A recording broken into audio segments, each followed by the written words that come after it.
PHIWM ya, PHIWM. Pedoman Hidup Islami Warga Muhammadiyah.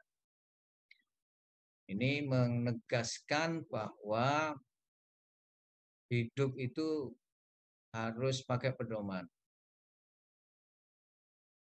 Hidup itu berdasarkan pada pandangan hidup. Hidup itu harus didasarkan pada filsafat, pada ajaran yang jelas, sehingga kehidupan orang per orang, kehidupan masyarakat, warga, kehidupan keluarga itu selamat, aman, selamat dunia akhirat tentunya ya. Nah, karena itu ini yang pertama. Nah, tidak ada, menurut hemat saya, dalam pandangan saya, tidak ada masyarakat dimanapun juga yang hidup semaunya sendiri. Tidak ada masyarakat, warga di dunia ini yang hidup berdasarkan kepada keinginannya sendiri. Itu tidak akan mungkin karena ini jelas sekali akan berhadapan dengan kodrat kemanusiaan. Di samping kodrat kehambaan sebagai makhluk Allah. Ya, kodrat kemanusiaan itu ya hidup itu bersama. Dan kebersamaan atau togetherness ini mesti harus diatur. Kalau tidak diatur, maka yang terjadi adalah pertentangan, konflik ya. Dan namanya juga tidak teratur, maka kehidupan tidak akan teratur. Ketidakteraturan ini akan menghancurkan kehidupan. Nah, tentu bagaimana pedoman ini, seperti apa pedoman hidup ini, ya sesuai dengan keyakinan dari masyarakat itu sendiri. Bagi Muhammadiyah, bagi warga Muhammadiyah, bagi Muslim sudah jelas. Pedoman yang diambil, yang digunakan adalah seluruh ajaran Islam yang tertuang di dalam Al-Quran dan Sunnah. Ini pedoman dasar dalam menjalani kehidupan di dunia untuk menuju kepada sebuah kehidupan yang abadi di akhirat. Jadi kehidupan akhirat itu sangat tergantung, ya, nasib kehidupan kita di akhirat itu sangat tergantung pada sejauh manakah kita di dunia ini menjalankan kehidupan. Benar-benar sesuai dengan pedomankah atau tidak? Kalau tidak sesuai dengan pedoman, maka akibatnya akan ditanggung sendiri. Nah, sekali lagi bahwa pedoman hidup Islami warga Muhammadiyah adalah sebuah pedoman yang didasarkan kepada ajaran-ajaran Islam, bukan kepada ajaran-ajaran yang lain bagi warga Muhammadiyah. Karena itu PHIWM itu adalah seperangkat nilai, norma Islami, ajaran Islam, seperangkat ajaran Islam yang berisi aturan-aturan, yang berisi nilai-nilai atau value yang bersumber dari Al-Quran dan Sunnah. Dan ini harus menjadi menjadi pola, menjadi model tingkah laku perilaku warga Muhammadiyah dalam kehidupan sehari-hari. Nah, karena itu sebagai pedoman ya warga Muhammadiyah harus menjalani. Nah, tetapi karena ini pedoman yang sumbernya kepada Al-Quran dan Sunnah, maka ada rumusan, ya, ada rumusan yang tertulis, rumusan yang sudah disepakati secara formal, secara official oleh Muhammadiyah yang kemudian disebut dengan pedoman hidup Islami warga Muhammadiyah. Ini sangat penting sekali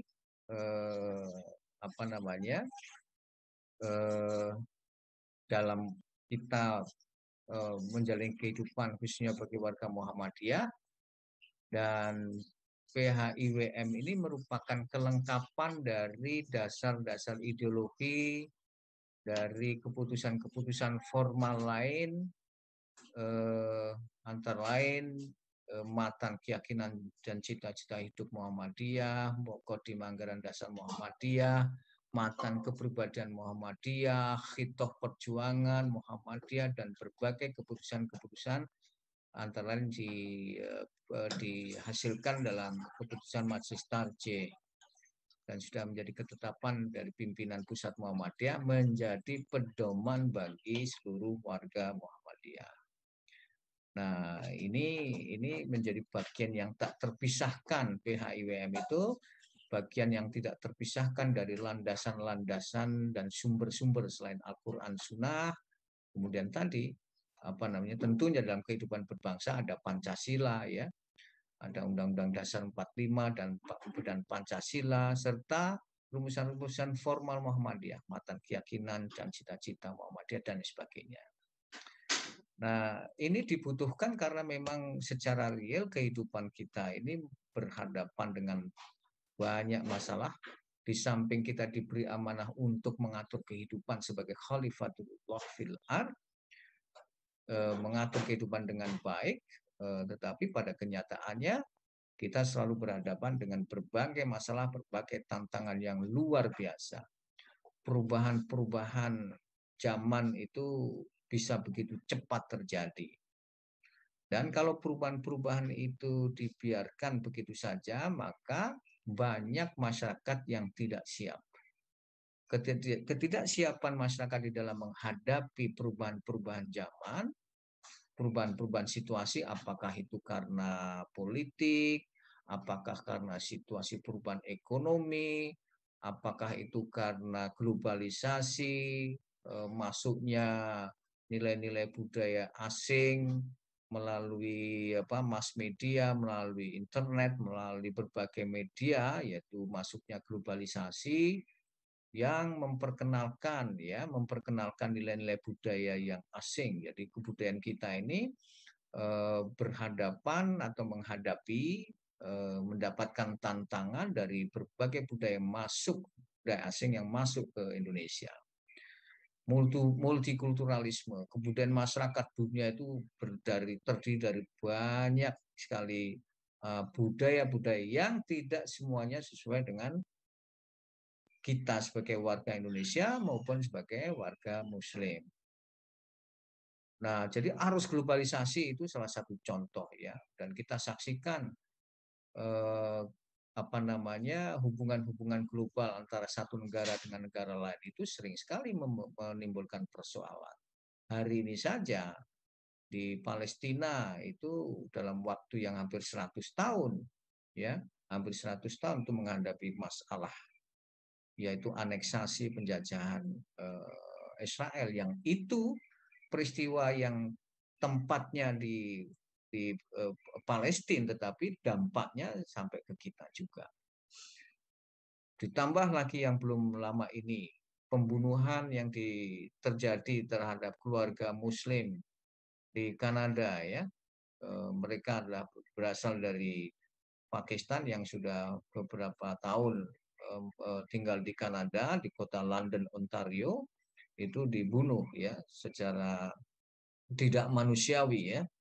Dibunuh oleh seorang anak muda umur 20 tahun karena kebenciannya kepada Islam dan umat Islam.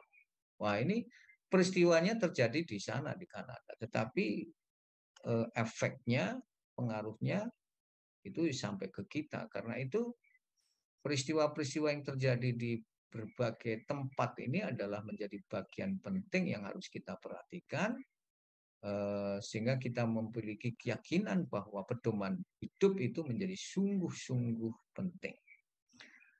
Nah, PHIWM ini tentunya mengatur kehidupan pribadi, keluarga, masyarakat, ketika berorganisasi, ketika mengelola amal usaha Muhammadiyah, ketika berbisnis, mengembangkan profesi, ketika menjalankan kehidupan berbangsa, bernegara, kemudian seni budaya, dan seluruh aspek kehidupan itu harus dijiwai oleh pedoman hidup. Dan dalam buku inilah diatur. Nah, pagi ini saya secara khusus apa namanya, diminta untuk berbicara kehidupan keluarga, bimbingan keluarga sepanjang yang dijelaskan di dalam apa namanya, di dalam PHIWM. Bapak Ibu sekalian, itu pengantar pentingnya PHIWM. Selanjutnya saya ingin juga secara agak umum, meskipun saya yakin kita semua juga sudah mengetahui, tapi ini sekedar mengingatkan saja bahwa ketika kita berbicara keluarga, atau dalam bahasa Inggrisnya family, itu adalah sebuah unit, ya, unit terkecil dari kehidupan masyarakat yang tinggal di sebuah tempat, ya, biasanya disebut dengan rumah. Itu artinya keluarga itu ya ada di rumah. Rumah itu ya menjadi penting bagi keluarga. Rumah itu ya kita tahu. Rumah itu kalau di dalam bahasa Arab itu disebut maskanatun, tempat tinggal. Jadi memang orang hidup itu harus ada tempat di mana dia tinggal, ya. Apa namanya? Dan disitulah kemudian berkumpul satu keluarga. Jadi rumah itulah bangunan yang berfungsi sebagai tempat tinggal dan tempat berkumpulnya keluarga. Yang disebut keluarga itu atau family itu, atau kalau bahasa Arab itu ada kata-kata ahlun, ahlu, itu yang terdiri dari minimal orang tua, kedua orang tua, bapak ibu dan anak-anak. Ini biasanya kalau di dalam sosiologi disebut dengan nuclear family. Keluarga inti itu ya suami istri atau bapak ibu dan anak-anak. Dan pada umumnya di Indonesia itu tentu banyak ya yang nuclear family, tapi tidak sedikit juga family atau keluarga itu kemudian meluas menjadi extended family, keluarga yang diperluas. Diperluas itu karena di dalam rumah itu, dalam keluarga ini, itu di samping ada kedua orang tua, ada anak-anak, terkadang ada ibu mertua, ada ibu kandung, terkadang ada tante, ada om, ada ponakan, dan sebagainya. Dan tinggal di satu tempat ini yang disebut dengan rumah. Rumah itu adalah bangunan, tetapi keluarga itu adalah sebuah konsep kebersamaan. Keluarga itu terbangun karena ada ikatan darah. Nah, di dalam bahasa Arab itu banyak sekali ya istilah-istilah rumah itu. Ada baitun, ada manjilun, ada darun, ada usrotun, ada alu, ada maskanah, dan sebagainya, yang semua istilah-istilah itu ada di dalam Al-Quran. Saya tidak akan membahas ini. Tapi yang pasti keluarga itu adalah unit terkecil dari masyarakat yang terdiri, ada kepala keluarga, beberapa orang yang berkumpul di situ, tinggal di satu tempat di bawah satu atap yang disebut rumah, dan semuanya bapak, ibu, anak atau yang extended itu saling tergantungan satu sama lain. Tidak bisa menjadi orang yang sekedar tinggal dan sendiri-sendiri begitu. Karena ini bukan hotel, ini adalah keluarga, family. Ya, tidak ada hubungan-hubungan bisnis secara khusus di situ, yang ada adalah hubungan-hubungan kekeluargaan. Nah, karena itu Bapak Ibu sekalian, dalam keluarga itu mereka saling berinteraksi, bapak ibu saling berinteraksi, ibu anak interaksi, anak bapak interaksi, dan semuanya berinteraksi satu sama lain. Karena memang ada nilai-nilai yang harus dipertahankan, harus dihidupkan, dan masing-masing ini memainkan peranannya sendiri. Bapak sebagai bapak, ibu sebagai ibu, anak sebagai anak. Dan banyak sekali peran-peran yang nanti akan saya sampaikan.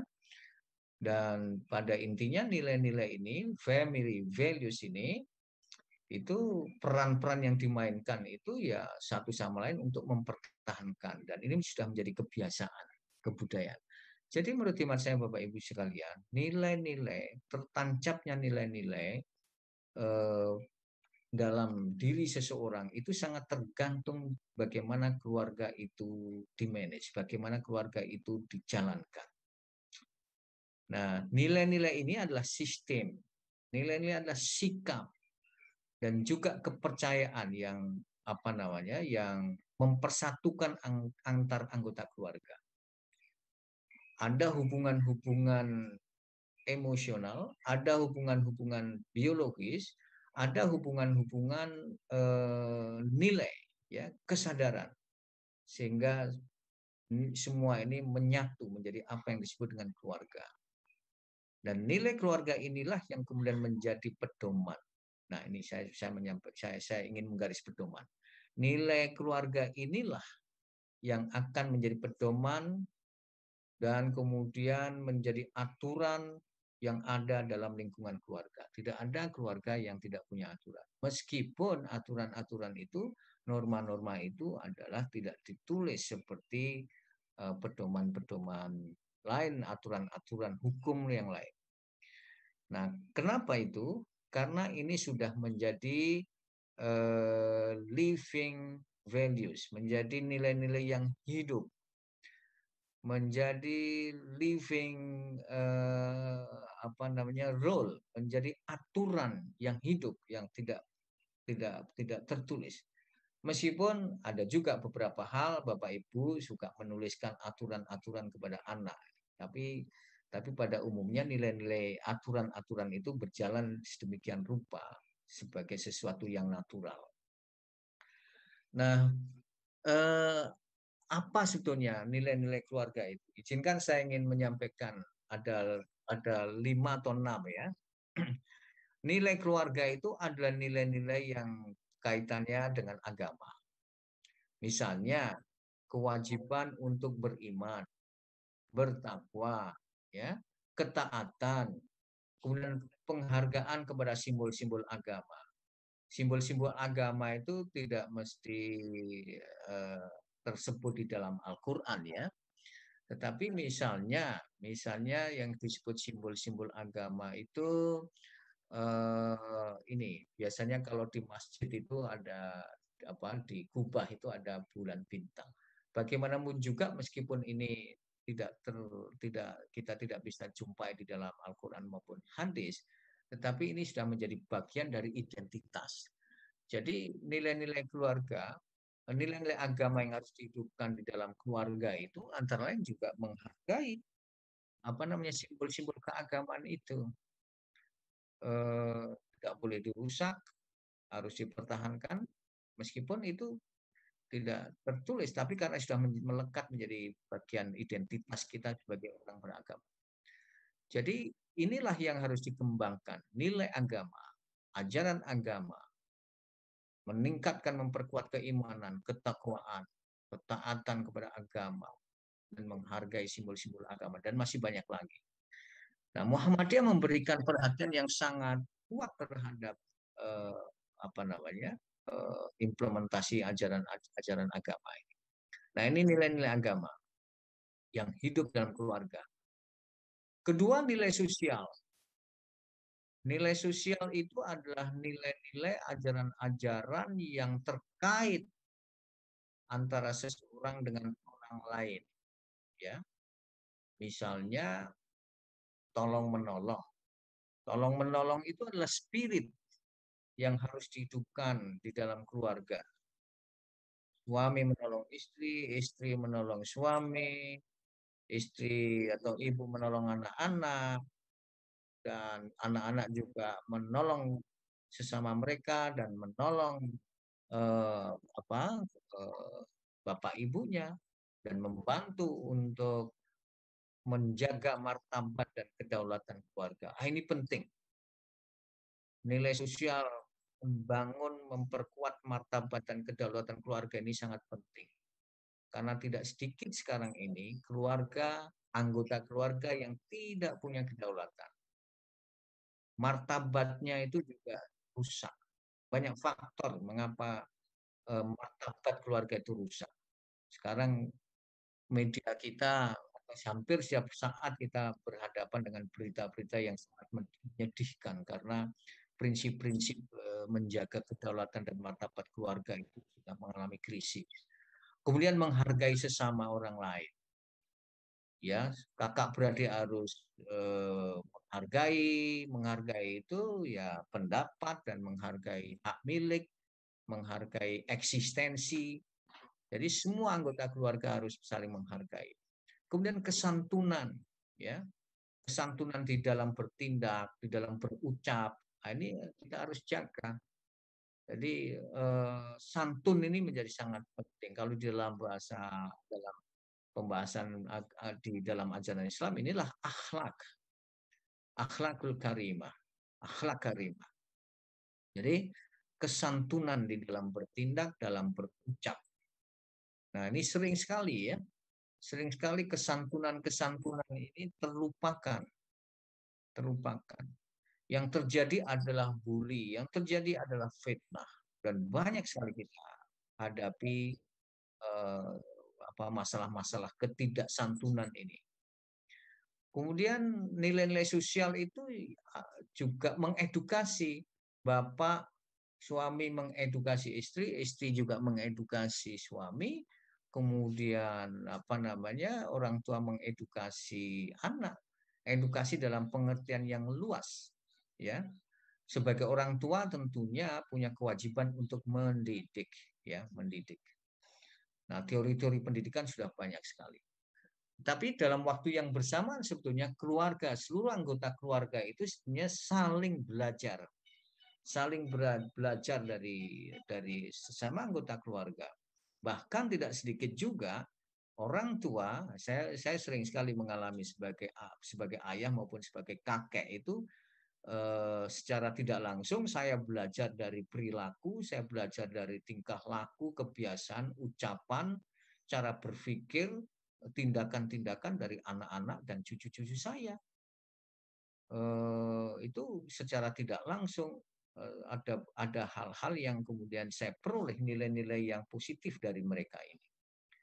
Nah, ini nilai sosial. Kemudian nilai keluargaan. Nilai keluargaan ini yang terkait dengan soal kebangsaan.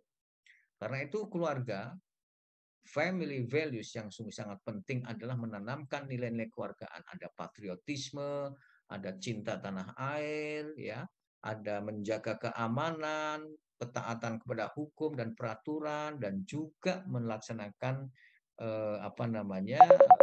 sila-sila dari Pancasila ini sebagai warga bangsa. Muhammadiyah itu sangat menegaskan dengan kuat soal keluargaan ini. Soal patriotisme, nasionalisme, tidak boleh merendahkan martabat bangsanya sendiri. Kemudian harus menjaga ketentraman, peraturan, taat kepada hukum. Ini contoh yang teladan yang sangat luar biasa ditampilkan oleh Muhammadiyah. Muhammadiyah itu adalah organisasi Islam tertua yang sangat taat kepada peraturan dan hukum yang berlaku di Indonesia. Sepanjang peraturan atau undang-undang ini tidak bertentangan dengan filsafat Pancasila dan agama. Kemudian nilai kerja, ada ketekunan, ada disiplin waktu, ada kreativitas, ada produktivitas, profesional, kerjasama, akuntabel. Ini nilai-nilai kerja. Ini sungguh sangat penting ya, nilai-nilai kerja yang ditanamkan di dalam keluarga ini.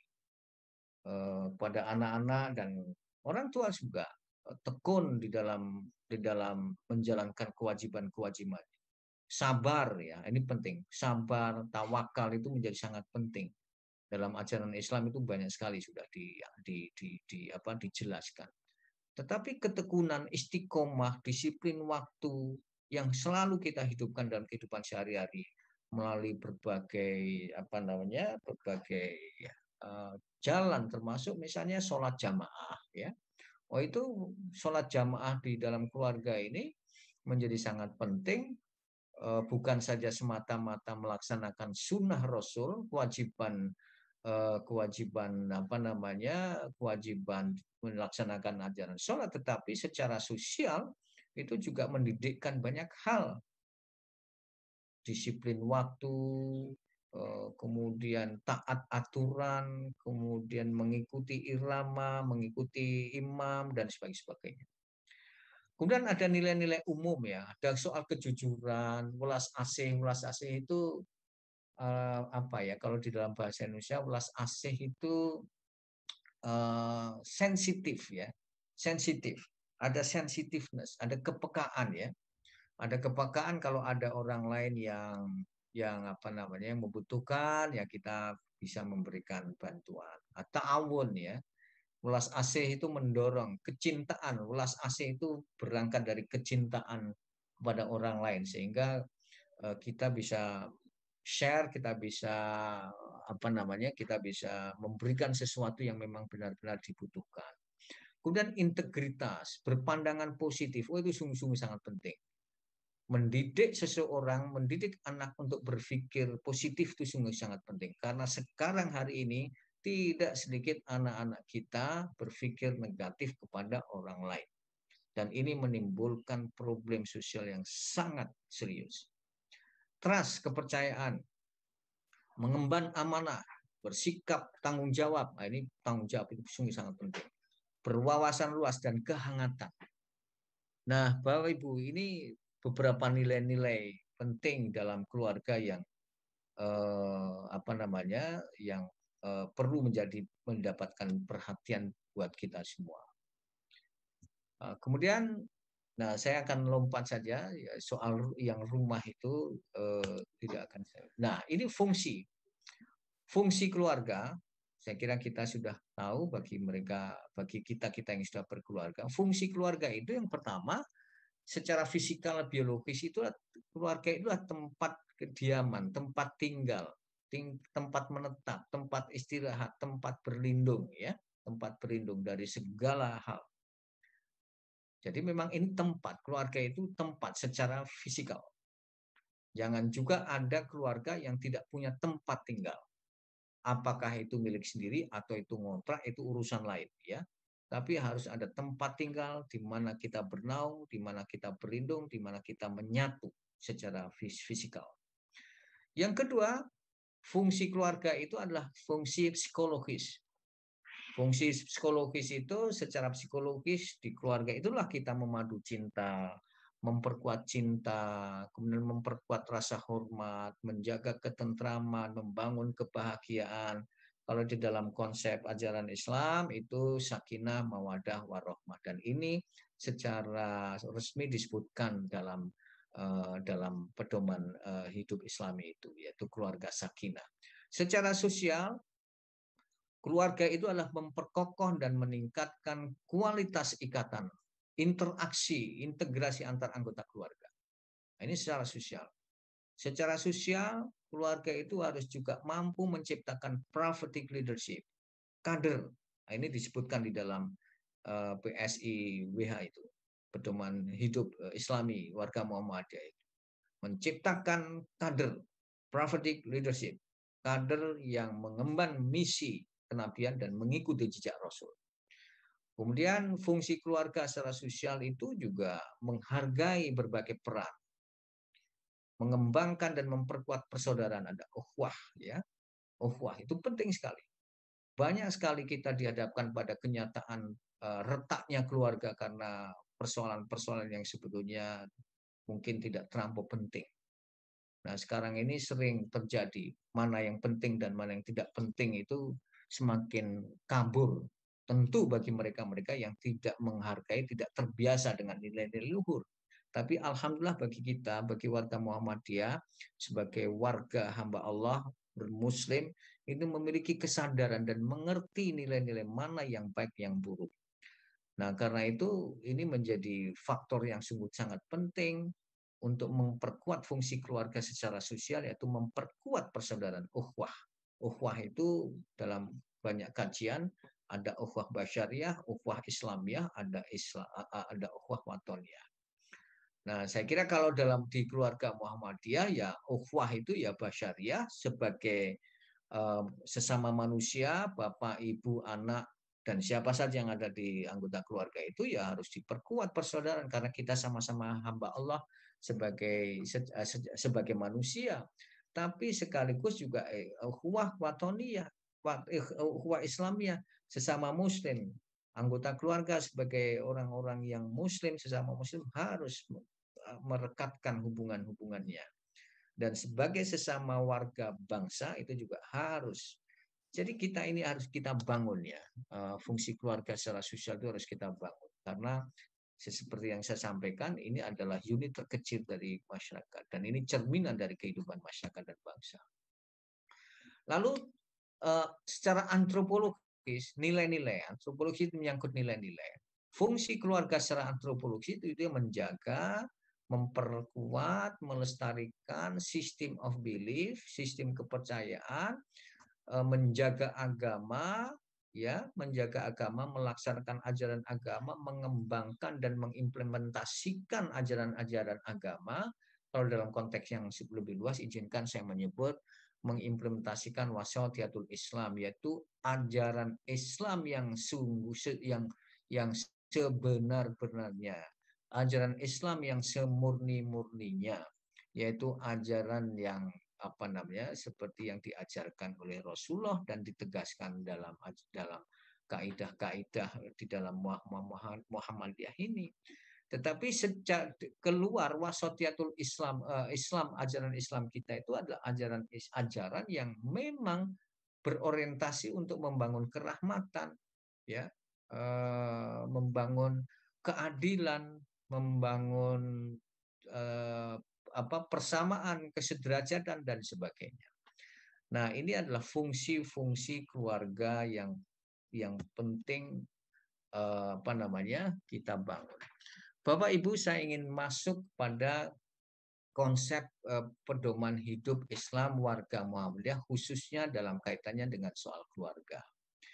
Apa yang saya uraikan di atas tadi, konsep-konsep umum, konsep-konsep dasar tentang keluarga, fungsi dan sebagainya, kemudian ada family values, ternyata memang sudah dituliskan, sudah tertuang di dalam pedoman hidup Islam warga Muhammadiyah. Pertama, terkait dengan kedudukan keluarga, sebagaimana yang disebut dalam PHIWM itu. Keluarga itulah tiang utama, begitu disebutkan, kehidupan umat. Jadi masyarakat, umat, bangsa itu, bangunan bangsa ini ada tiangnya. Dan tiang utama itu adalah keluarga. Ini tiang utama. Artinya kalau tidak ada keluarga, maka umat, masyarakat, bangsa itu tidak akan tegak. Kalau tidak ada tiang utama ini, kalau tidak ada keluarga, kalau tidak ada family, ya, kalau tidak ada family, maka bangsa ini pun juga tidak jelas eksistensinya. Tetapi yang juga sungguh sangat penting, tiang utama ini harus kokoh. Tiang utama ini, fondasi, bukan fondasi, tiang ya. Tiang utama ini harus kuat. Kalau tidak kuat, maka akan roboh bangunan bangsa ini. Nah, ini penting, istilah tiang ini.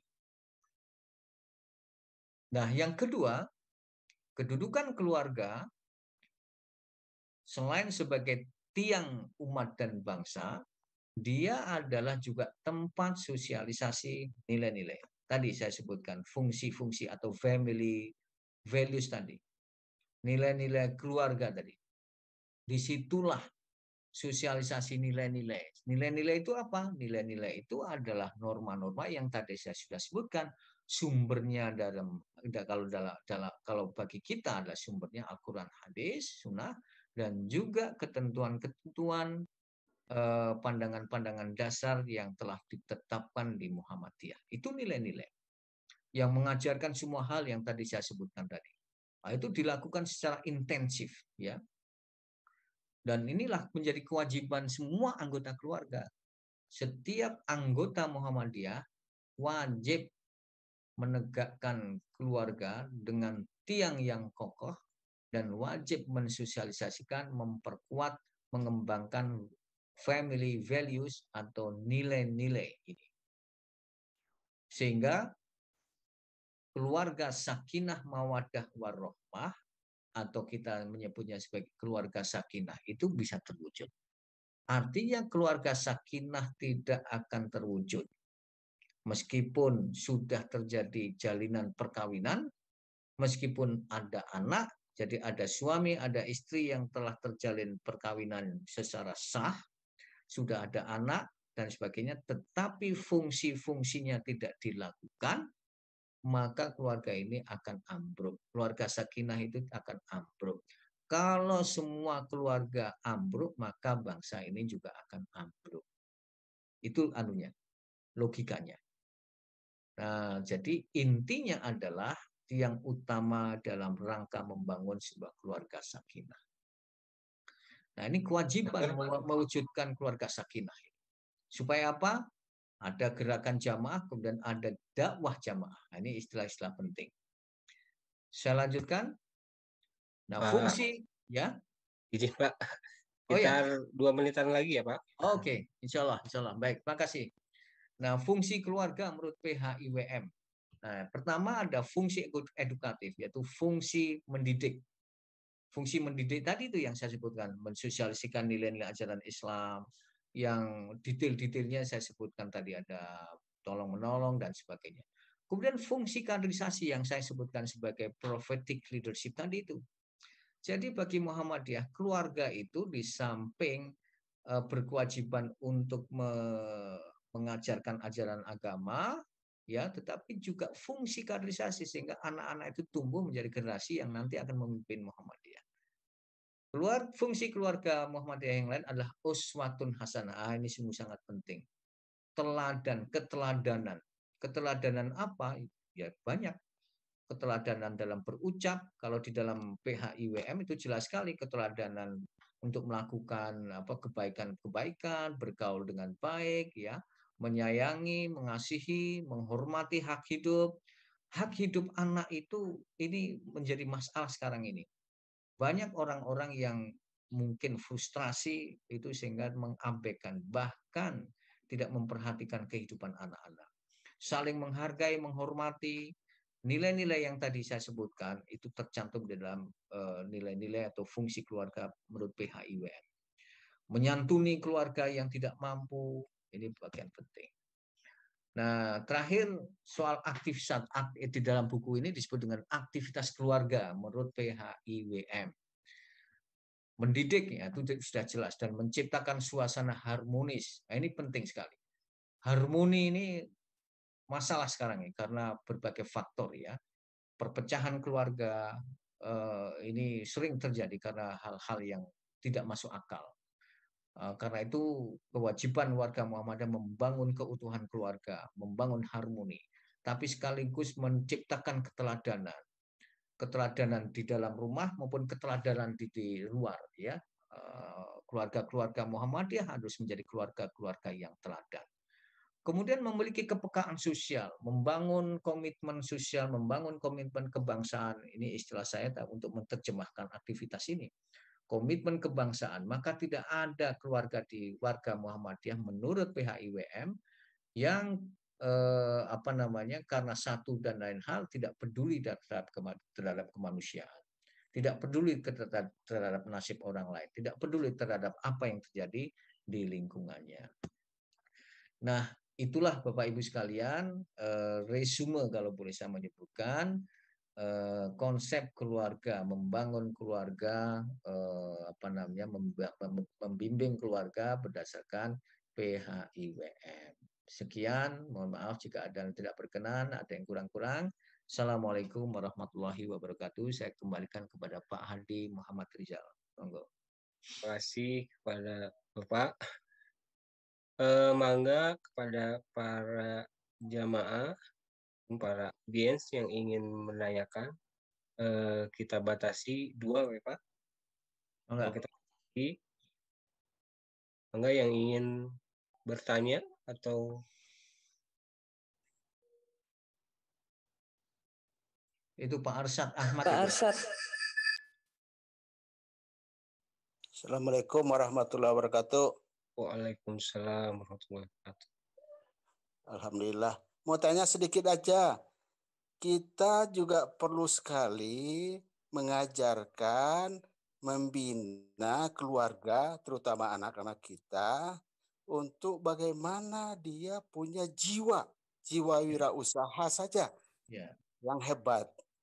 Tapi kebetulan bapak ibunya atau orang tuanya nggak ngerti, nggak paham wirausahanya sendiri. Itu bagaimana Pak Kiai? Makasih banyak Pak Kiai. Dokter, Assalamualaikum warahmatullahi wabarakatuh. Turun. Waalaikumsalam warahmatullahi wabarakatuh. Terima kasih atas pertanyaannya. Ini penting sekali ya. Tadi saya menyebutkan ada fungsi-fungsi nilai-nilai itu nilai-nilai profesional ya, nilai-nilai kerja ya, nilai kerja. Ya, nilai-nilai kerja itu antara yang tadi kerja keras, kemudian produktif, kreatif, inovasi, kemudian melakukan sesuatu yang kemudian bisa memberikan manfaat kepada masyarakat. Ya, memang ini tantangan kita. Pendidikan kalau ini terkait dengan yang sering kita istilahkan sebagai entrepreneurship ya. Jadi pendidikan entrepreneur ini menjadi penting. Padahal memang kendalanya memang bapak ibunya tidak ngerti. Nah, ini kewajiban bagi Muhammadiyah ini di tingkat yang terendah, di ranting itu menurut hemat saya dalam kaitannya dengan upaya membina, membangun, membimbing keluarga warga Muhammadiyah itu, ini adalah kewajiban dari pimpinan Muhammadiyah setempat untuk meyakinkan tidak ada keluarga-keluarga Muhammadiyah yang tidak mengerti apa yang harus dia lakukan. Ini jadi Muhammadiyah itu mempunyai kewajiban untuk melindungi keluarga-keluarga itu. Data-data keluarga Muhammadiyah itu harus dimiliki oleh pimpinan Muhammadiyah setempat. Karena apa? Tadi ada istilah gerakan jamaah. Dakwah jamaah. Dakwah jamaah itu adalah dakwah yang dilakukan secara bersama-sama. Jadi PHIWM ini menegaskan juga bahwa di samping secara internal keluarga-keluarga Muhammadiyah ini dijalankan secara lebih bertanggung jawab oleh kedua orang tuanya. Ini urusan internal keluarga yang tidak boleh memang siapapun mengintervensi, ini urusan keluarga. Tetapi dalam waktu yang bersamaan kepemimpinan Muhammadiyah setempat punya tanggung jawab supaya warga Muhammadiyah ini benar-benar terselamatkan, benar-benar mengerti apa yang harus dilakukan. Dan termasuk hal yang tadi, kalau ada orang tua yang tidak mengerti bagaimana membangun pendidikan entrepreneur, tidak bisa mendorong anak-anaknya, ya kita edukasi. Ada fungsi edukasi secara berjamaah. Saya kira itu, Bapak. Terima kasih. Terima kasih, Pak. Enggak, tadi udah ada Bapak Ade, kalau nggak salah, yang raise hand. Ya, terima kasih. Assalamualaikum warahmatullahi wabarakatuh. Waalaikumsalam. Saya sempat mempertanyakan tentang hadis Jannatu tahta aqdamil ummahat. Walaupun mohon ini tendensius ya. Artinya begini Pak, ketika melihat peran ibu sekarang gitu ya, apalagi ya sekali lagi saya mohon maaf mereka yang kebetulan wanita karir gitu ya. Apakah kemudian hadis itu hanya berlaku ketika anak sejak di kandungan atau lahir kemudian 5 tahun gitu ya, atau hanya sebatas menyusui, karena setelah 4 tahun 5 tahun dia dimasukkan ke lembaga pendidikan mulai PAUD sampai perguruan tinggi ya. Bahkan sekarang yang membuat anak menjadi hafid itu bukan ibunya tapi ya guru agamanya. Nah, setelah ada metode pendidikan daring sekarang yang hampir 2 tahun, ternyata banyak yang mengeluh ibu-ibu itu, padahal kalau melihat dari hadis dari tadi justru fungsi dari ibu itu kan mendidik anak gitu. Nah, bagaimana sebetulnya metode pendidikan sekarang, terutama ya mungkin ibu-ibu di sini ya yang ketempuhan gitu, menyikapi kondisi sekarang ini gitu Pak. Terima kasih. Assalamualaikum warahmatullahi wabarakatuh. Waalaikumsalam warahmatullahi wabarakatuh. Terima kasih Bapak. Ya, jadi eh, Bapak Ibu itu menurut hemat saya tugas utama itu adalah mendidik. Mendidik itu nilai-nilai, ya. Kalau dia punya kelebihan ilmu pengetahuan, nilai lagi soal ilmu pengetahuan ya. Kalau dia memiliki kelebihan ilmu pengetahuan, maka orang tua juga memberikan, transfer of knowledge ya. Tetapi pada kenyataannya memang tidak semua orang tua itu ahli dalam semua hal ya. Nah, karena itu menurut hemat saya seperti yang juga sudah dilakukan oleh Muhammadiyah dan Aisyah itu sudah jalan yang benar. Pertama, basis pendidikan itu harus keluarga. Basis pendidikan itu harus keluarga. Di luar keluarga, kalau ada lembaga pendidikan itu adalah the second home, kalau boleh saya menyebutkan ya, rumah kedua, di mana orang anak didik menerima nilai-nilai, pendidikan nilai, dan juga transfer of knowledge and skill. Nah, terkait dengan tadi ya, Al-Jannah Tahta Aqdamil Ummahat ini menegaskan, ini juga Nabi Muhammad juga menyebutkan 3 kali itu, ibu. Itu menunjukkan bahwa kita harus menghormati betul ibu al-um. Ibu-ibu itu sangat luar biasa. Tentunya ini ada kaitannya dengan tradisi Arab ya. Ibu-ibu dulu itu kaum perempuan itu tidak mendapatkan tempat yang baik ya. Bahkan kalau ada anak perempuan yang baru lahir itu dikubur hidup-hidup itu. Itu menunjukkan dengan jelas bahwa kebudayaan masyarakat, kebiasaan masyarakat jahiliyah pada waktu itu, dan mungkin sampai hari ini masih terjadi ya, itu penghargaan, penghormatan kepada kaum perempuan itu luar biasa terlecehkan. Karena itu di dalam Al-Quran sering itu disebut itu ya, soal-soal ibu ini. Nah, kembali menurut hemat saya, pendidikan awal itu dilakukan oleh bapak dan ibu, bukan hanya ibu, bapak juga harus bertanggung jawab. Masing-masing punya kelebihan, itu yang disebutkan di dalam Al-Quran ya. Bima fadlallahu ba'dana ba'din itu ya. Jadi, nah karena itu ini saya sangat terkesima Bapak Ibu sekalian, dan saya kira kita ya, bagaimana contoh yang sudah diberikan oleh para tokoh Aisyah pada awal, Siti Munjiah, siapa namanya,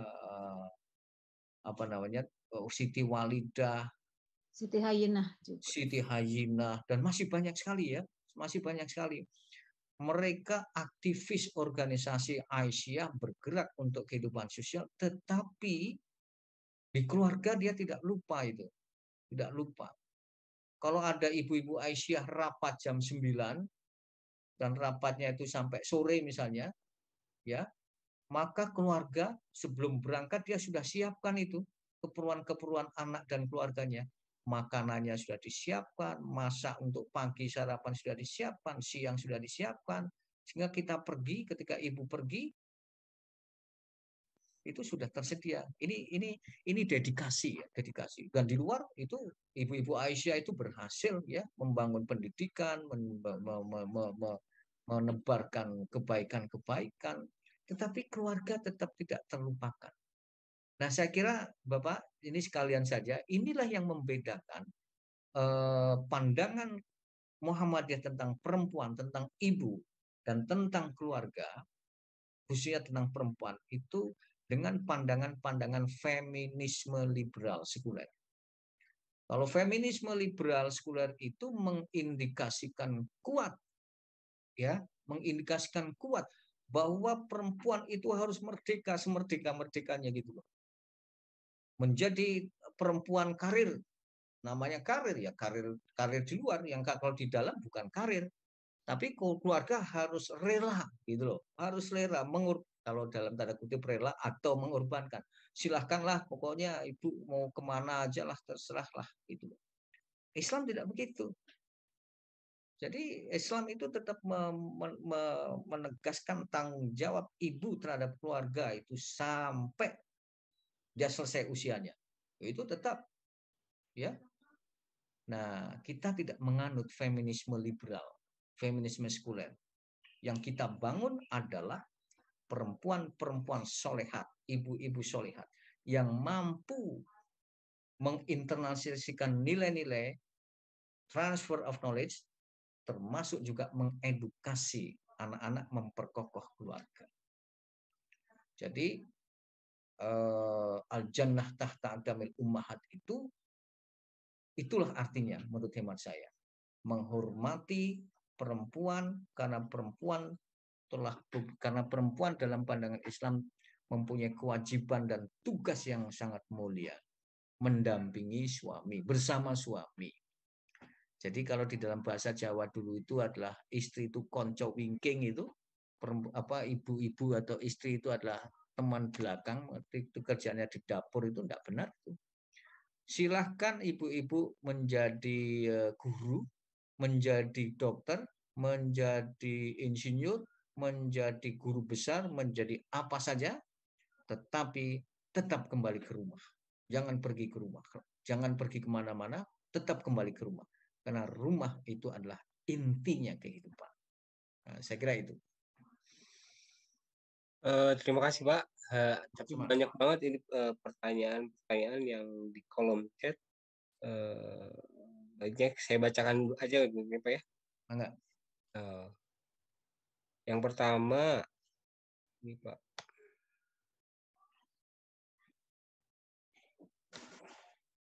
Begini, dalam membangun martabat diri, dalam bersosial, kadang jarang keperluan material yang jadi sasaran.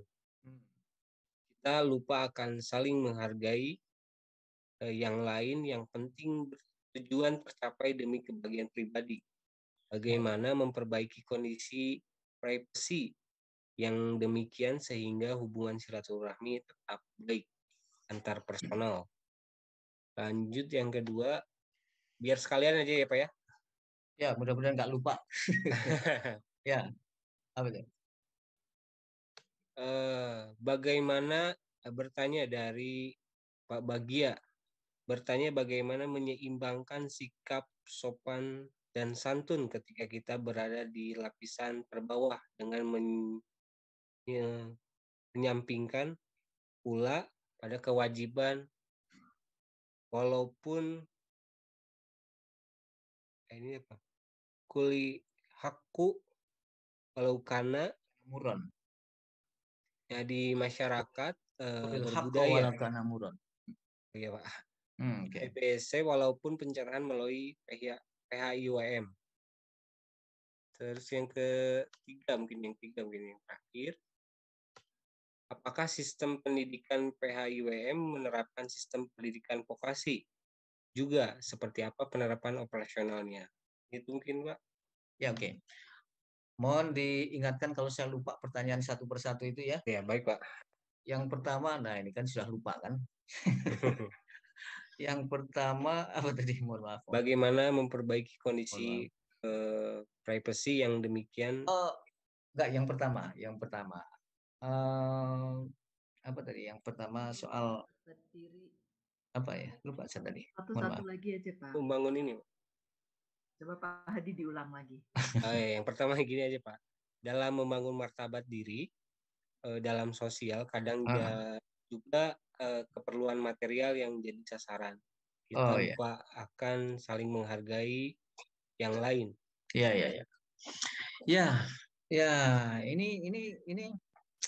ini penyakit modern ini. Sebetulnya enggak juga ya, penyakit modern. Penyakit modern itu karena ada istilah hedonisme. Ini filsafat cara berpikir barat ya, hedonisme, pragmatisme, materialisme ya. Dalam sejarah ini sebenarnya udah panjang. Jadi memang banyak orang yang berpaham dalam kehidupan ini, hidup itu ya harus memenuhi kebutuhan-kebutuhan material. Hidup itu harus menyenangkan kehidupan materi. Karena itu tujuan kehidupan didedikasikan untuk materi. Nah, itu memang begitu. Jadi yang dilakukan etos seperti ini, spirit seperti ini mendorong semua orang, bukan semua orang, mendorong banyak orang untuk berlomba-lomba dengan cara apapun, ya, dengan cara apapun untuk memperoleh materi. Karena yang dikejar adalah materi. Dan kesenangan-kesenangan yang dibangun adalah kesenangan yang berbasis pada materi. Ya. Orientasi kehidupan ke depan itu juga orientasi kehidupan materialisme, hedonisme, kesenangan hedonis, ya. Tidak ada sedikit pun nilai-nilai spiritual. Nah, ini cara pandang seperti ini sudah lama. Cuma di dalam pandangan barat, dalam pandangan filsafat, kita sudah membagi-bagi pragmatisme. Pragmatisme itu adalah pandangan filsafat barat, filsafat pandangan hidup yang menegaskan bahwa kehidupan itu akan bermakna kalau tujuan-tujuan material itu sudah tercapai. Jadi ukuran bahagianya, ukuran tujuan hidup, the goal of life, ya, tujuan hidup itu adalah kalau itu sudah secara material sudah tercapai. Oh, ini pengaruhnya sangat luar biasa. Termasuk, mohon maaf, mungkin sekedar mengingatkan apa namanya, saya menyebutkan tragedi karena saya pernah menulis artikel itu, ya. Begitu kuatnya pandangan pragmatisme materialisme, maka banyak orang tua masyarakat yang menyekolahkan anaknya, terutama di kampus-kampus di perguruan tinggi, di jurusan-jurusan yang secara material itu diambil. Kedokteran. Saya tidak mengatakan memilih jurusan-jurusan itu salah, tidak. Tetapi yang salah itu cara berpikirnya, way of thinking-nya, ya, way of thinking-nya. Apa way of thinking-nya itu? Saya menyekolahkan anak saya ke kedokteran itu supaya anak saya jadi dokter, itu tidak salah. Saya menyekolahkan anak saya ke kedokteran itu supaya dapat materi, tidak salah. Tetapi yang salah kalau itu menjadi tujuan, gitu. Kalau itu menjadi tujuan, sehingga banyak orang yang berusaha dengan caranya sendiri memaksakan anaknya masuk ke fakultas kedokteran, ya, meskipun dia harus membayar uang dalam jumlah yang sangat besar, dengan harapan itu, dengan harapan materi itu diperoleh. Maka mohon maaf, banyak sekali kasus-kasus penyuapan dalam dunia pendidikan. Saya tahu karena saya pernah menjadi wakil rektor, saya tahu karena sampai hari ini saya menjadi dosen pengajar, pendidik, ya. Praktek-praktek masyarakat yang berusaha untuk membeli, ya, membeli program studi, bahkan membeli ijazah, bahkan membeli gelar. Untuk apa itu? Untuk kesenangan pribadi, untuk kesenangan material, untuk kesenangan status sosial. Itu pendek sekali. Dalam kaitan dengan martabat, menurut hemat saya, cara-cara seperti itu sebetulnya cara-cara yang telah merusak martabat kemanusiaannya sendiri. Pendidikan itu adalah humanize human, memanusiakan manusia yang sesungguhnya. Muhammadiyah itu mendidik, apakah lewat sekolah atau lewat keluarga. Dalam pembicaraan kita itu kita bicara keluarga. Mendidik itu di keluarga itu adalah humanize human, memanusiakan manusia. Jangan menjadi budak dari materi, jangan menjadi budak dari status sosial, jangan menjadi budak dari kekayaan. Kekayaan itu penting, tapi jangan diperbudak. Kekayaan itu dalam pandangan Islam itu adalah instrumen, alat di mana kita bisa memberi kepada orang lain. Nah, ini filsafatnya. Jadi, Bapak Ibu sekalian, jangan gadekan, jangan ada, saya kira tidak ada. Warga Muhammadiyah tidak akan pernah ada yang menggadekan kedaulatan dirinya, kedaulatan anaknya, kedaulatan keluarganya hanya untuk kesenangan material. Karena itu nilai-nilai yang tadi disebutkan, yang saya sebutkan dalam konsep umum maupun dalam PSIHW itu menjadi penting. Family values, ya, family values, nilai-nilai. Ini inti keluarga pendidikan. Jadi hemat saya sekali lagi, ini menjadi tanggung jawab kita Bapak Ibu sekalian untuk menjaga kedaulatan pribadi kita, kedaulatan suami istri kita, kedaulatan anak-anak kita, dan martabat mereka semua. Martabat mereka semua. Muhammadiyah tampil untuk membangun martabat kedaulatan lewat ajaran Islam, lewat nilai-nilai yang sudah diajarkan. Ini yang pertama. Yang kedua, vokasional. Ya, keluarga itu bukan pendidikan vokasional, bukan. Bukan lembaga vokasional, ya. Bukan lembaga sekolah, bukan. Bukan perguruan tinggi, bukan. Bukan. Keluarga itu ya keluarga. Usroh itu ya usroh. Ahlun itu ya ahlun gitu loh. Family is family. Jangan direduksi artinya. Jangan dikurangi maknanya. Bahwa di keluarga itu mengajarkan keterampilan, oke. Ya. Kalau bisa. Ya, keterampilan macam-macam itu saya kira bagus karena sekarang ini juga sudah menjadi kekuatan masyarakat kita, keluarga-keluarga yang produktif. Tadi saya sudah menyebutkan ya, ada nilai yaitu nilai kerja.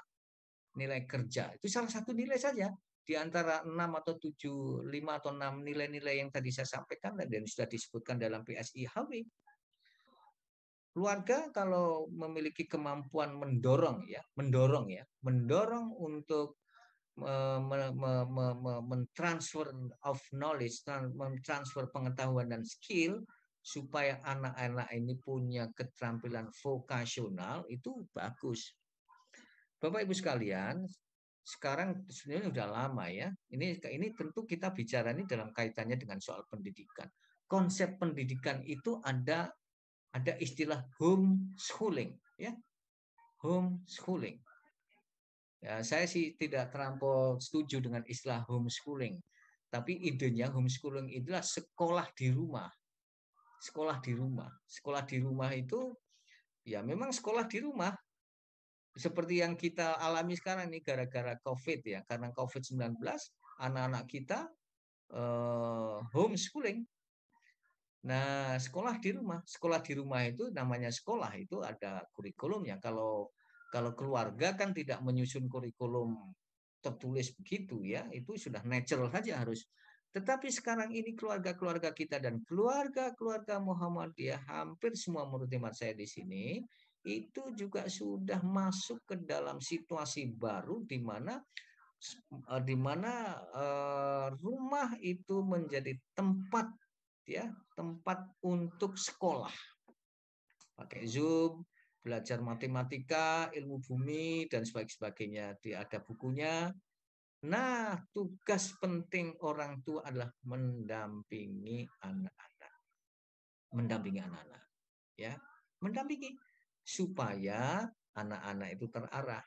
Belum tentu ibunya, orang tuanya mengerti apa yang dia baca, apa yang dia pelajari. Saya itu kalau ditanya oleh cucu tentang matematika, saya nggak ngerti, saya nggak jago matematika saya. Saya tidak terlampau perlu harus menjadi ahli matematika, bahkan ahli semua ilmu pengetahuan tidak perlu juga. Karena tugas saya itu mengarahkan, memotivasi, mendorong, membentengi anak. Kalau kamu belajar matematika, belajar ini itu, inilah yang harus kamu lakukan, ya. Nilai. Nah, tapi kembali kepada vocational education itu tentulah. Nah, apakah Muhammadiyah itu telah mengembangkan? Setahu saya, meskipun mungkin saya keliru ya, dalam prakteknya keluarga-keluarga Muhammadiyah itu menjadi keluarga-keluarga produsen, ya, mengembangkan industri itu yang disebut dengan home industry, ya, industri rumah. Industri rumah itu apa? Kalau di Yogyakarta, di Surakarta yang saya tahu di Pekalongan dulu ya, mungkin sekarang juga masih ada, itu menjadi industri batik itu. Batik. Nah, saya kira di tempat-tempat lain itu bisa mengembangkan home industry sesuai dengan kekuatan wilayahnya, daerahnya, ya. Dan inilah yang disebut dengan produktivitas. Keluarga Muhammadiyah didorong untuk produktif,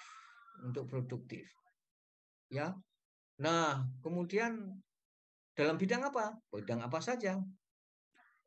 Di Bandung atau di Garut misalnya, di Garut itu yang terkenal apa itu? Dodol. Dodol. Nah, dodol. Setahu saya ada dodol Muhammadiyah ya. Maksudnya dodol itu perusahaannya orang Muhammadiyah. Oh itu? Hah? Ya, mungkin ada dodol Muhammadiyah, ada dodol NU. Apa bedanya dodol Muhammadiyah dan dodol NU? Mungkin Pemiliknya hadir, Prof. Apa? Pemiliknya hadir di acara Oh ini. iya, pemiliknya hadir. Masya Allah. Dodol piknik, Masya Allah. Nah ini contoh yang luar biasa, produktif. Dulu tuh Muhammadiyah awal itu rata-rata itu saudagar, batik dan sebagainya. Nah, dunia persaudagaran itu menurut Imam saya perlu dikembangkan, dan Muhammadiyah, keluarga Muhammadiyah bisa menjadi tempat ya yang sangat baik. Sudah kekayaan nilainya, nilai-nilai family values, keluhuran sudah diperkuat, agama Islam diperkuat, komitmen diperkuat, ditambah lagi menjadi keluarga yang produktif, yang bisa membantu secara finansial. Bukan keluar untuk diri sendiri, tapi juga untuk orang lain. Wah, ini contoh dodol Garut itu contoh yang sangat fenomenal. Saya senang itu dodol. Tapi sudah lama nggak makan dodol. Oh iya, Pak. Tapi kira-kira itu. Jadi kalau dalam laporan-laporan di Muscap atau Musda atau Muswil, bahkan juga di di Muktamar itu sering laporan-laporan daerah itu yang sangat luar biasa, mampu mengembangkan ini loh, ekonomi keluarga, dan ini bukan saja untuk keluarga tapi untuk masyarakat. Nah, ini kontribusi yang sangat luar biasa. Saya kira itu. Terima kasih Pak.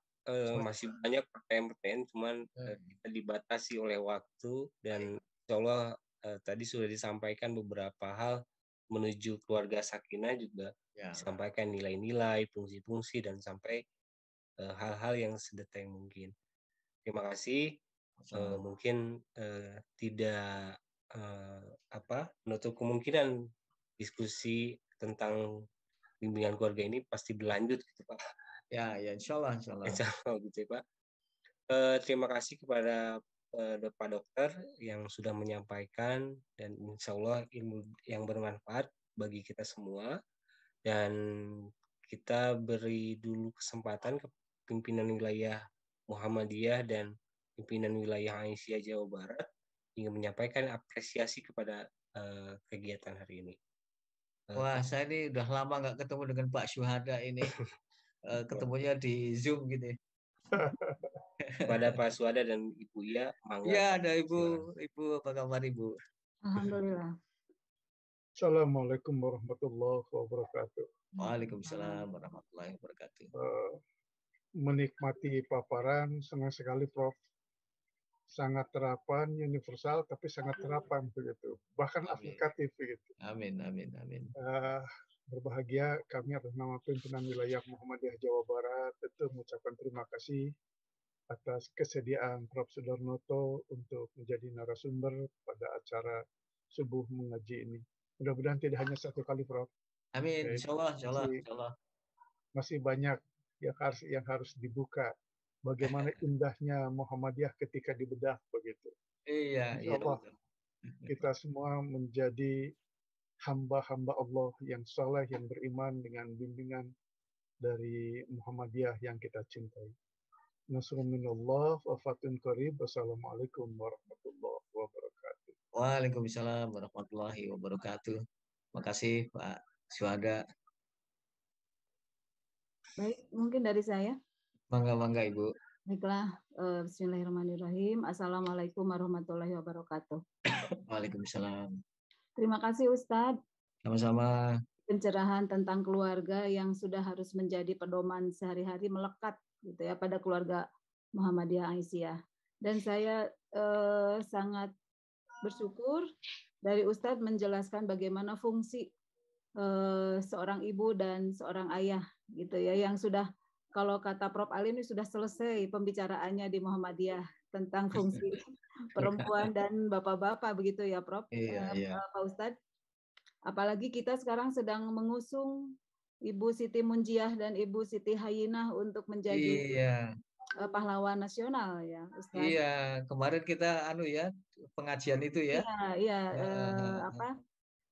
Sudah diadakan beberapa kali dan mungkin nanti insya Allah dalam subuh mengaji akan kita bahas kenapa Muhammadiyah atau Aisyah mengusung Ibu Munjiah dan Ibu Hayinah menjadi calon pahlawan nasional.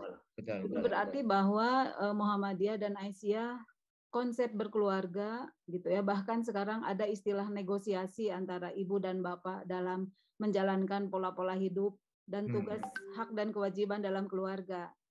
Sebetulnya ini ada tokoh-tokoh yang ingin saya minta tanggapannya. Ini ada Ibu Trias ya, yang dari PP, ada Ibu Misma. Saya ingin teman-teman dari PP Aisyah. Karena memang kami ditugasi juga untuk mensosialisasikan sejak dini dalam rangka mengusung kepahlawanan Ibu Munjiah dan Ibu Hayinah ini. Tapi mungkin sedikit dari Ustadz untuk sedikit menjelaskan kembali dalam 1-2 menit ini Ustadz. Kenapa Muhammadiyah mengusung itu begitu, karena ini menjadi pedoman bagi kita bahwa perempuan untuk aktif di organisasi itu tidak meninggalkan tugas dan kewajibannya di dalam rumah tangga. Betul. Banyak sekali perempuan-perempuan yang tidak ingin aktif karena dianggap itu adalah tugas yang nomor sekian dan yang lebih utama adalah domestik di rumah begitu. Gitu. Terima kasih Ustadz. Sama-sama. Sudah disampaikan, kita akan terus-menerus ini mengaji. Ini adalah salah satu dakwah di masa pandemi nih, Ustadz. Iya. Nah, Ustadz hatur nuhun. Assalamualaikum warahmatullahi wabarakatuh. Ini ada Bu Trias, silakan. Pak Hadi, saya minta Bu Trias untuk komen dulu sebentar. Oh, mangga Bu. Ya, baik. Assalamualaikum warahmatullahi wabarakatuh. Waalaikumsalam warahmatullahi wabarakatuh. Ya, alhamdulillah ya bisa join tadi, lihat di grup itu. Nah, kemarin saya juga ikut kajian Bu Hayinah ya sudah 2 kali dan juga Bu Munjiah. Ya. Saya kira keluarga Aisyah Muhammadiyah itu adalah keluarga yang konsepnya itu rahmatan lil alamin gitu. Jadi orang ibu itu belum cukup jika hanya bermanfaat hanya untuk keluarganya. Nah, paling tidak kalau disebut kedahalan itu, jangan kamu meninggalkan tugasmu mensejahterakan masyarakat kecuali ada ayat yang melarang itu gitu. Jadi ini luar biasa ya, konsepnya tidak hanya baiti janati saja, tapi juga dengan tadi rahmatan lil alamin ya, terus konsepnya banyak saya kira ya, fastabiqul khairat, kemudian berbuat baik dan seterusnya. Nah, artinya meskipun dalam kenyataannya di lapangan tidak semua perempuan itu superwoman. Nah, oleh karena itu konsep muasyarah bil ma'ruf saya kira di Muhammadiyah ini kalau aktivisnya pas bapak pergi, ibu-ibu ini juga gagah perkasa. Pas ibu-ibu pergi, bapak-bapak juga kasih sayangnya lembut luar biasa. Nah, ini sesuatu yang sangat luar biasa di Aisyah, di Muhammadiyah. Saya ingat sekali Bu Hadiroh itu kalau pergi itu begini, Pak, kalau urip dewi itu latihan nek apa ini dalam bahasa Indonesia. Kalau Bu Hadiroh pergi bilang ke Pak Ahmad itu latihan ya Pak urip dewi nek aku meninggal dulu, kalau saya meninggal dulu gitu. Begitu juga ketika Pak Ahmad pergi itu latihan besok juga kalau kita meninggal akan sendirian. Jadi Bapak maupun Ibu itu berlatih semua bisa mandiri. Nah ini yang luar biasa. Jadi kalau di luar sana kan misalnya kita masih pakai konsep PKK. PKK itu ya keluarganya sendiri. Nah gitu. Jadi yang luar biasa bagi kita, seorang ibu adalah juga seorang mubalighot, seorang pembawa rahmat, tidak hanya lil muslimin ya.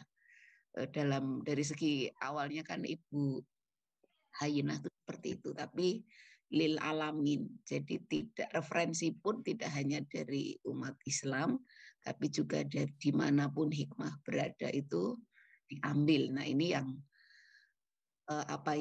orang harus berbesar hati ya, para ibu tugasnya memang luar biasa. Tapi kata kuncinya kalau ikhlas dan bahagia itu energinya hanya separuh ya. Jadi kalau bahagia, syukur, ikhlas tuh hanya 16 kalori kira-kira. Tapi kalau penuh beban ya itu 2 kali lipat menjadi 32 kalori lah istilahnya. Seperti itu. Jadi ibu-ibu Aisyah kebanyakan berbicara, kita tidak sibuk itu ketika sudah dikunjungi, itu berarti sudah meninggal dunia, sudah pakai kain kafan. Kapan berhentinya? Ketika sudah dikunjungi.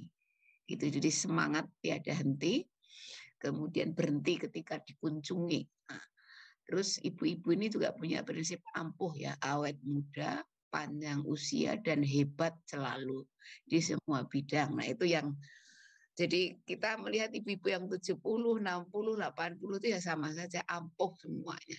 Itu saja Mbak Ia. Terima kasih Pak Tarno Tonji. Assalamualaikum warahmatullahi wabarakatuh.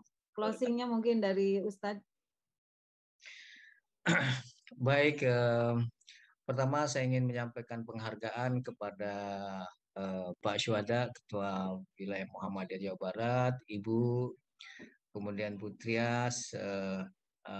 Ini sekali lagi kesempatan yang sangat baik, yang sangat berharga buat saya. Mudah-mudahan ini bermanfaat.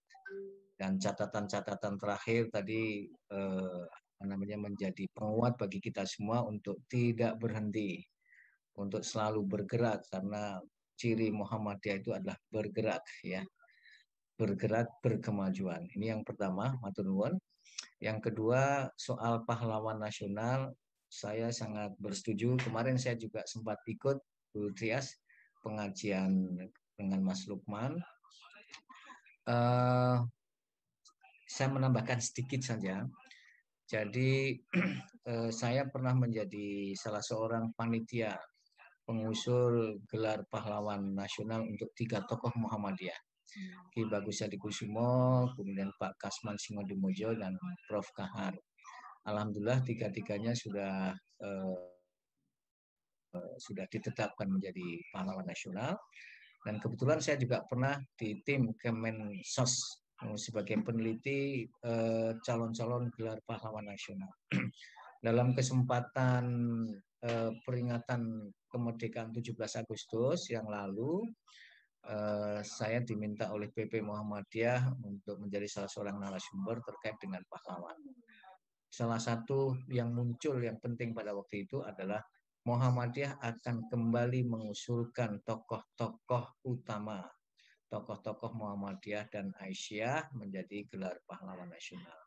Pada waktu itu yang disebut baru Pak almarhum Mr. Rum, Pak Rum, ya, Pak Rum. Kemudian berkembang setelah itu sejumlah tokoh-tokoh, termasuk tokoh Aisyah itu tadi yang sudah disebutkan oleh Bu Trias.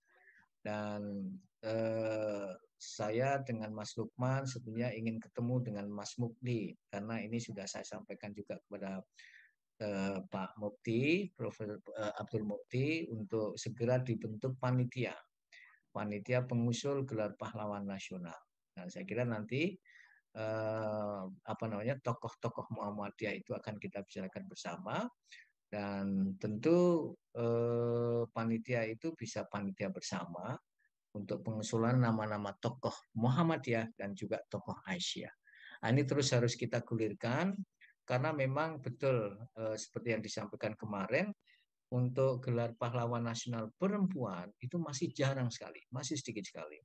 Padahal realitas sejarahnya banyak sekali tokoh-tokoh wanita, termasuk Muhammadiyah yang sangat luar biasa. Nah, dua tokoh yang disebut-sebut itu adalah tokoh yang sungguh sangat penting, yang perlu didorong sehingga masyarakat mengetahui bahwa Indonesia ini memiliki tokoh-tokoh perempuan yang sangat luar biasa dan bisa menjadi guru-guru bangsa.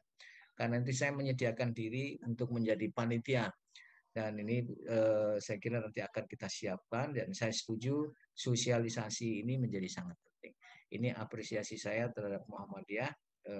Mudah-mudahan apa yang kita pikirkan itu bisa kita laksanakan, insya Allah.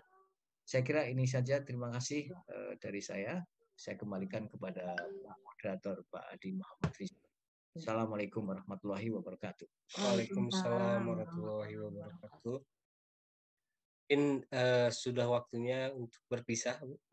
Bapak dan Ibu, mohon maaf karena mungkin waktu memang insya Allah banyak edisi-edisi Gerakan Subuh Mengaji ini insya Allah setiap hari, Pak, dan insya Allah juga memberikan beberapa tema yang tematik juga yang inspiratif dari berbagai sudut.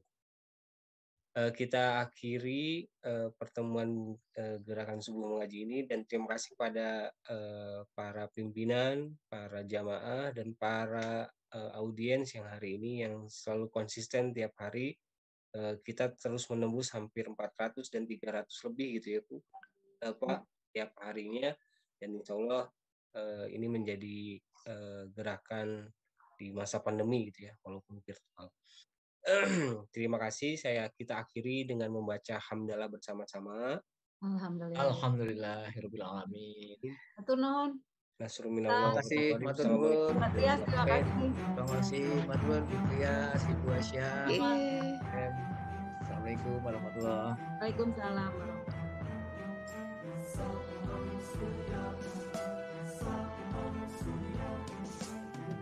Matur nuhun, Bu ya.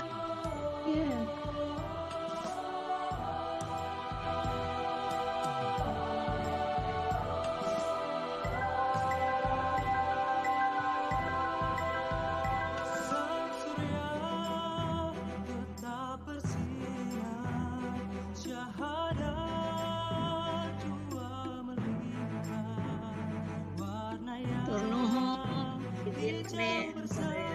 Iya, tur nuhun.